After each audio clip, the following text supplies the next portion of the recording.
E nós vamos falar sobre o teclado. Sim, temos muitas questões de provas de concurso abordando temas importantes. Por exemplo, uma bem simples até. O teclado é considerado um periférico de entrada de dados. Isso porque ele envia dados, informações e instruções para a CPU processar. Então, realmente é um periférico de entrada. Repetindo, realiza a entrada de textos, de comandos, de funções para que o computador, então, após receber essas instruções de entrada, possa processar esses dados. Feito isso, é importante também saber para a prova que nós temos diferentes tipos de layout de teclado. E aí, quando ouvimos falar em ABNT ou ABNT2, que é a Associação Brasileira de Normas Técnicas, ela normatizou padrões de layout de teclado, quer dizer, do desenho organizacional das teclas de um teclado padronizado para uso no Brasil. Então podemos dizer que a ABNT e a ABNT2 são modelos de layout de teclado normatizados para utilização no Brasil. Outro ponto importante aqui é saber que tanto o layout ABNT de teclado quanto o layout ABNT2, eles possuem como base um padrão internacional para layout de teclado chamado QWERTY, QWERTY. Se alguém me perguntar, professor, como é que eu posso reconhecer se um teclado tem layout ABNT ou ABNT2 e como é que eu sei que ele segue o padrão internacional QWERTY? Então vem comigo que eu vou te mostrar.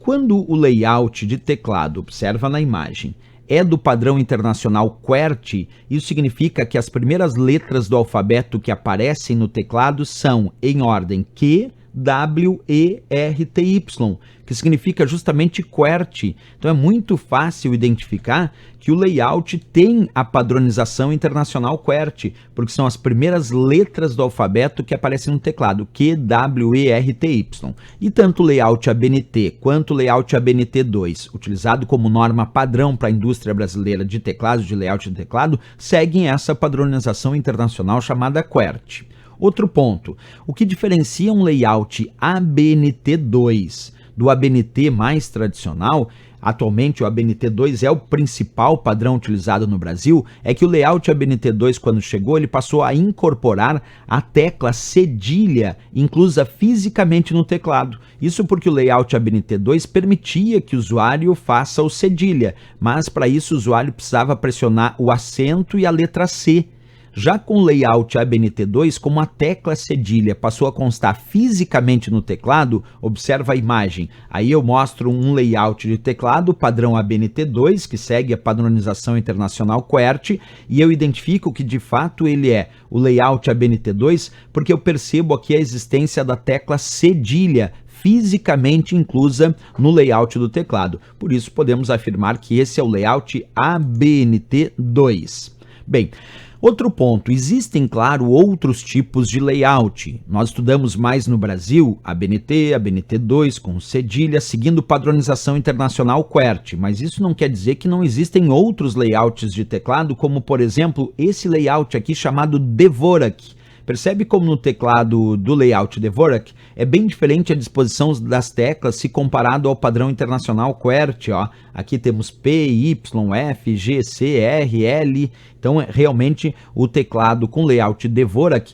existe, é uma outra padronização internacional, só que diferente do QWERTY, que é o usado por padrão aqui para os computadores de uso pessoal no Brasil. Então, não quer dizer que não existem outros layouts de teclado, existem. Um deles está aí, o exemplo do teclado Dvorak.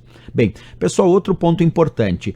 Os teclados mais utilizados aqui no Brasil, eles possuem como código base para intercâmbio de dados, quer dizer, para troca de dados entre o próprio teclado e o computador. É muito comum nós usarmos um código, um padrão de codificação chamado ASCII, A-S-C-I-I, que significa justamente o código padrão americano, então um código americano padrão para intercâmbio das informações. É esse código ASCII que é capaz de converter os caracteres que nós entendemos como a letra A, B, C, D e E em dígitos binários, em bits, em zerinhos e uns, que são utilizados pelo computador para processar os dados. Então, quem converte os caracteres que o ser humano entende é o código ASCII aí no teu computador, o código americano padrão para intercâmbio de informações. Ele pega a letra A que tu acabou de digitar no teclado, converte isso em bits, em zerinhos e uns, em dígitos binários, e aí o computador pode agora processar esses dados de forma binária, quer dizer, usando bits, usando zeros e uns. Então o código ASCII é o principal código de conversão para caracteres que conhecemos em bits usados pelos computadores de uso pessoal aqui no Brasil. Então também lembrar aí do código ASCII para efeito de prova.